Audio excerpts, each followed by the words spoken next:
Reciban ustedes una cordial bienvenida a este curso de sabiduría de sí mismo. Hablaremos de la ley del péndulo. Resulta interesante tener un reloj de pared en casa, no solo para saber las horas, sino también para reflexionar un poco. Sin el péndulo, el reloj no funciona. El movimiento del péndulo es profundamente significativo. En los antiguos tiempos, el dogma de la evolución no existía. Entonces, los sabios entendían que los procesos históricos se desenvuelven siempre de acuerdo con la ley del péndulo. Todo fluye y refluye, sube y baja, crece y decrece, va y viene, de acuerdo con esta ley maravillosa. Nada tiene de extraño que todo oscile, que todo esté sometido al vaivén del tiempo, que todo evolucione e involucione. En un extremo del péndulo está la alegría, en el otro el dolor. Todas nuestras emociones, pensamientos, anhelos, deseos, oscilan de acuerdo con la ley del péndulo.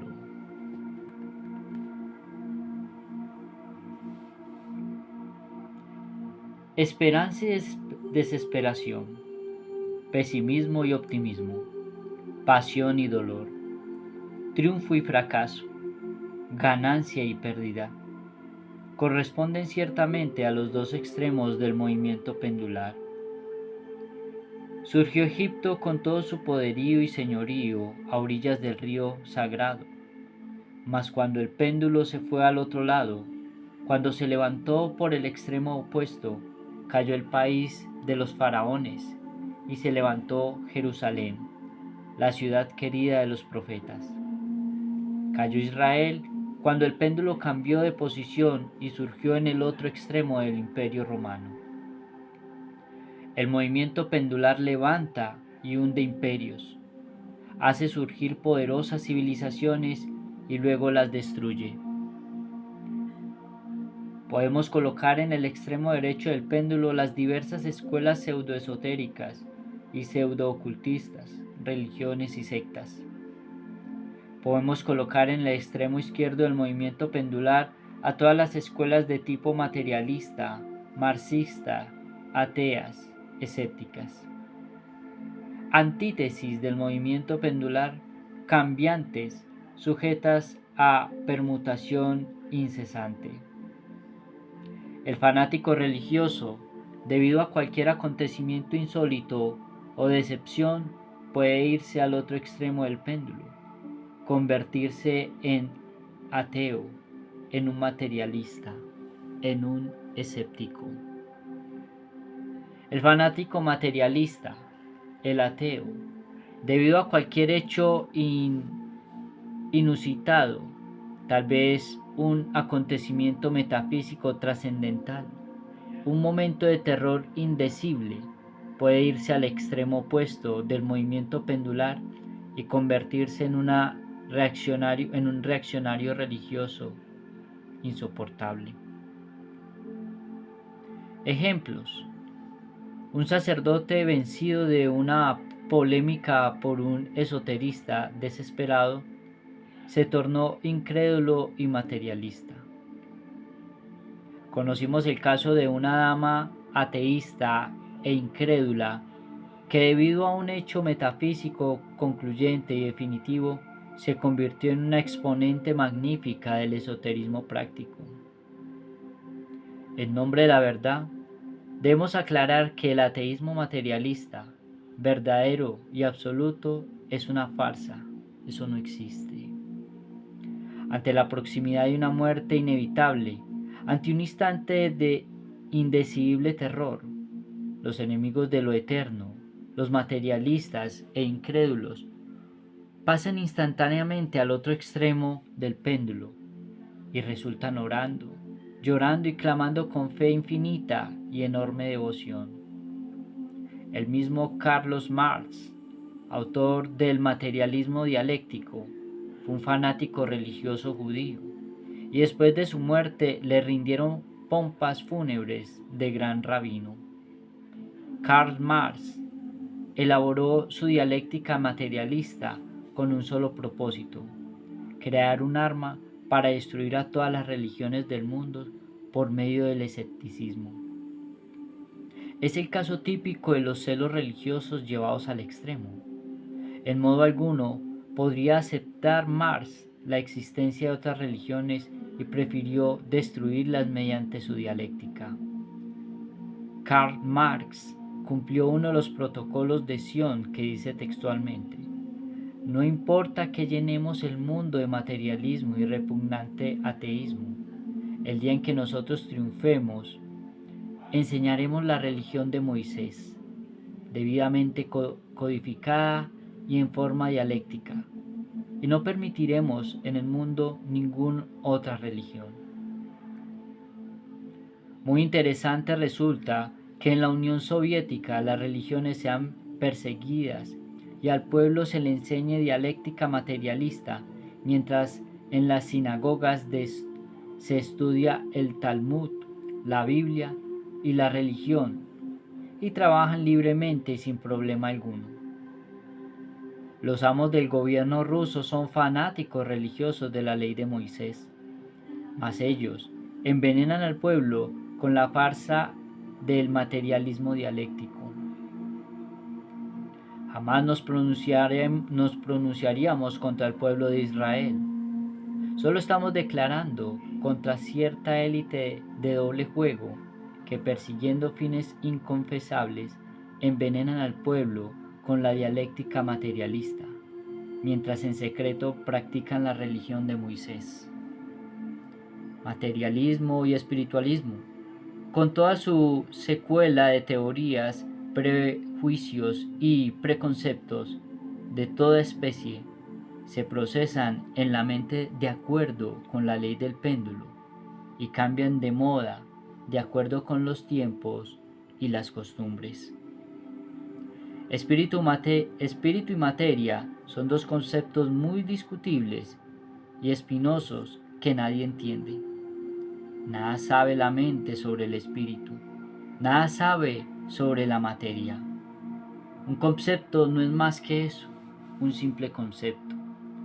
La realidad no es un concepto, aunque puedan forjarse muchos conceptos sobre la realidad. El espíritu es el espíritu, el ser, y sólo a sí mismo puede conocerse. Escrito está: el ser es el ser y la razón del ser es el mismo ser. Los fanáticos de Dios materia, los científicos del materialismo dialéctico, son empíricos y absurdos en un 100%. Hablan sobre materia con una autosuficiencia deslumbrante y estúpida, cuando en realidad nada saben sobre la misma. ¿Qué es materia?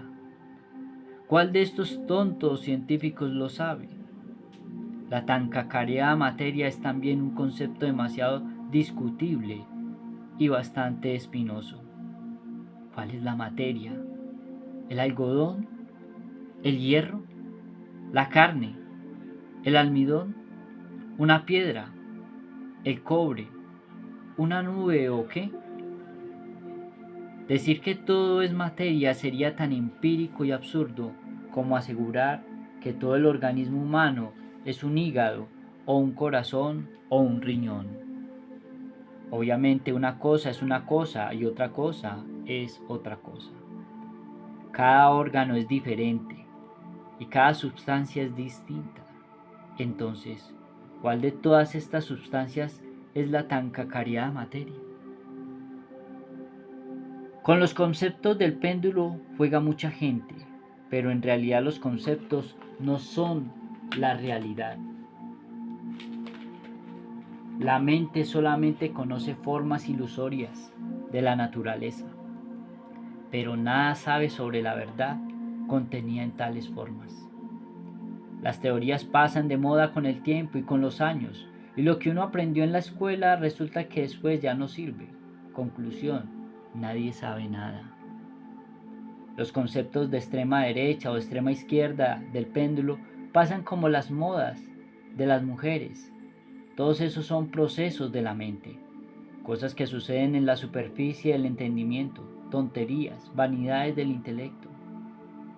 A cualquier disciplina psicológica se le opone otra disciplina.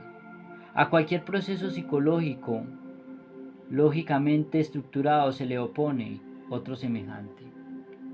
Y después de todo, ¿qué? Lo real, la verdad, es lo que nos interesa. Mas esto no es cuestión del péndulo. No se encuentra entre el vaivén de las teorías y creencias. La verdad es lo desconocido de instante en instante, de momento en momento. La verdad está en el centro del péndulo, no en la extrema derecha y tampoco en la extrema izquierda. Cuando a Jesús le preguntaron, ¿qué es la verdad?, guardó un profundo silencio.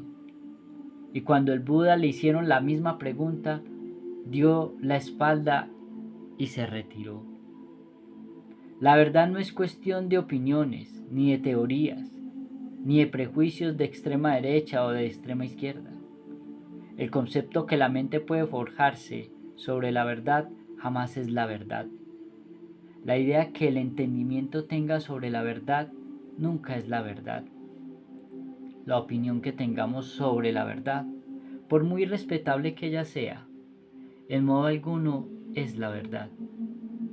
Ni las corrientes espiritualistas, ni sus oponentes materialistas pueden conducirnos jamás a la verdad.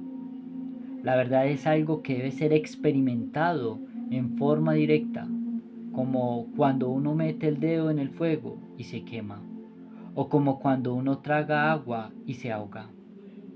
El centro del péndulo está dentro de nosotros mismos, y es allí donde debemos descubrir y experimentar en forma directa lo real, lo verdadero. Necesitamos autoexplorarnos diariamente, directamente, para autodescubrirnos y conocernos profundamente a sí mismos. La experiencia de la verdad solo adviene cuando hemos eliminado los elementos indeseables que en su conjunto constituyen el mí mismo. Solo eliminando el error viene la verdad.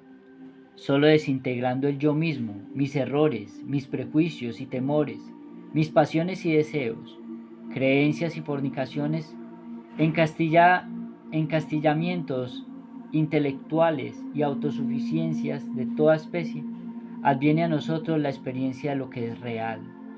La verdad nada tiene que ver con lo que se haya dicho o dejado de decir, con lo que se haya escrito o dejado de escribir.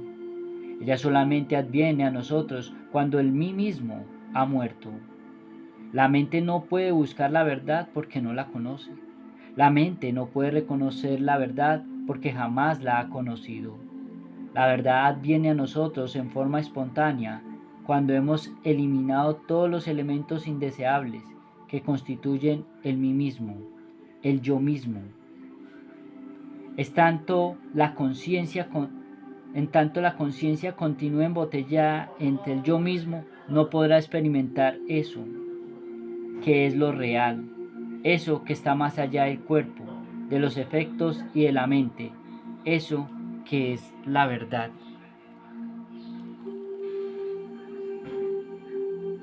Cuando el mí mismo queda reducido a polvoreada cósmica, la conciencia se libera para despertar definitivamente y experimentar en forma directa la verdad.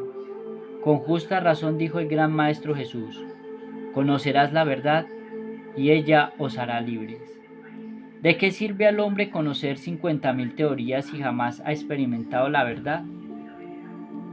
El sistema intelectual de cualquier hombre es muy respetable, mas a cualquier sistema se le opone otro, y ni uno ni otro es la verdad.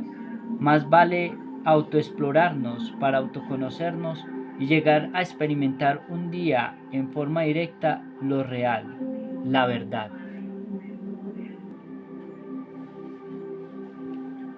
Analicemos lo que es el concepto y realidad. ¿Quién o qué puede garantizar que el concepto y la realidad resulten absolutamente iguales? El concepto es una cosa, y la realidad es otra. Y existe tendencia a sobreestimar nuestros propios conceptos. Realidad igual a concepto es algo casi imposible. Sin embargo, la mente hipnotizada por su propio concepto supone siempre que esta realidad son iguales. A un proceso psicológico cualquiera correctamente estructurado mediante una lógica exacta se le opone otro diferente, reciamente formado con lógica similar o superior. Entonces, ¿qué? Dos mentes severamente disciplinadas dentro de férreas estructuras intelectuales, discutiendo entre sí, polemizando sobre tal o cual realidad, creen, cada una en la exactitud de su propio concepto y en la falsedad del concepto ajeno. Mas, ¿cuál de ellas tiene la razón? ¿Quién podría dar garantes en uno y otro caso? ¿En cuál de ellas, de esos conceptos y realidades resultan iguales? Incuestionablemente cada cabeza es un mundo y en todos y en cada uno de nosotros existe una especie de dogmatismo pontificio y dictatorial que quiere hacernos creer en la igualdad absoluta de conceptos y realidad. Por muy fuertes que sean las estructuras de un razonamiento, nada puede garantizar la igualdad absoluta de conceptos y realidades.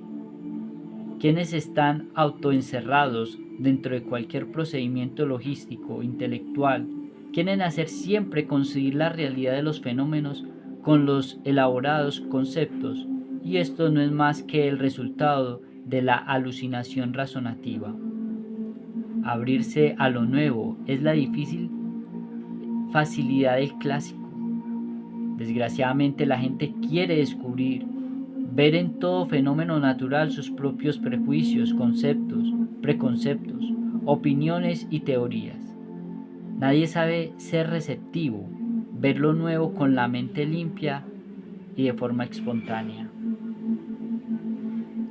Que los fenómenos le hablen al sabio sería lo indicado. Desafortunadamente los sabios de estos tiempos no saben ver los fenómenos, solo quieren ver en los mismos la confirmación de todos sus preconceptos. Aunque parezca increíble, los científicos modernos nada saben sobre los fenómenos naturales. Cuando vemos en los fenómenos de la naturaleza exclusivamente nuestros propios conceptos, ciertamente no estamos viendo los fenómenos sino los conceptos. Empero, alucinados los tontos científicos por sus fascinantes intelectos, creen que en forma estúpida que cada uno de sus conceptos es absolutamente igual a tal o cual fenómeno observado, cuando la realidad es diferente. No negamos que nuestras afirmaciones sean rechazadas por todo aquel autoencerrado por tal o cual procedimiento logístico. Incuestionablemente la condición pontificia y dogmática del intelecto en modo alguno podría aceptar que tal o cual concepto correctamente elaborado no coincida exactamente con la realidad. La mente no sabe realmente ser receptiva a lo nuevo, mas sí sabe inventar complicadísimos términos con los cuales pretende calificar en forma autoengañosa lo que ciertamente ignora. Hablando esta vez en sentido socrático, diremos que la mente no solamente ignora, sino además ignora que ignora. La mente moderna es terriblemente superficial. Se ha especializado en inventar términos hechos dificilísimos para tapar su ignorancia. Existen dos clases de ciencia. La primera no es más que ese podridero de teorías subjetivas que abundan por ahí. La segunda es la ciencia pura de los grandes iluminados, la ciencia objetiva del ser.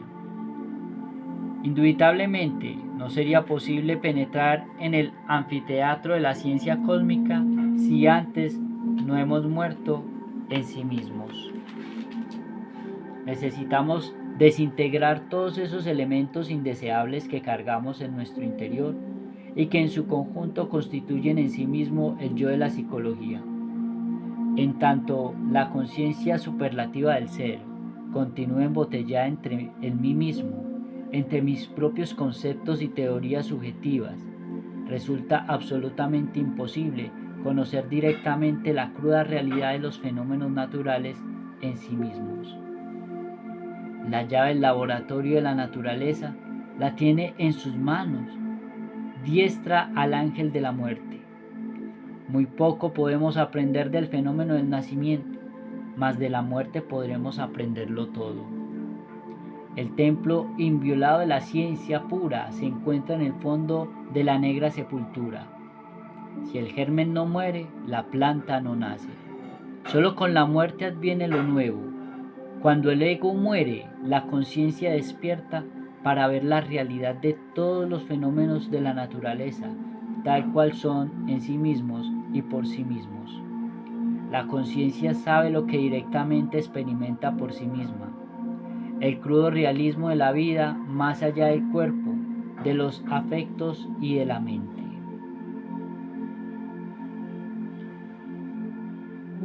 El punto de equilibrio siempre será nuestro corazón, el centro emocional. En nuestra cabeza se encuentra el centro intelectual y en nuestra zona genital el centro motor instintivo sexual. Para lograr controlar estos dos centros, debemos enfocarnos en el equilibrio. Debemos concentrarnos en los latidos de nuestro corazón. He ahí el punto centro de la existencia.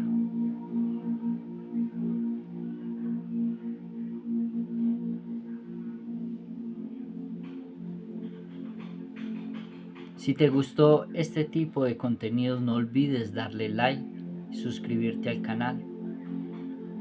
Te leo en comentarios. Nos vemos en una próxima oportunidad. Éxitos, prosperidad e infinita abundancia para todos.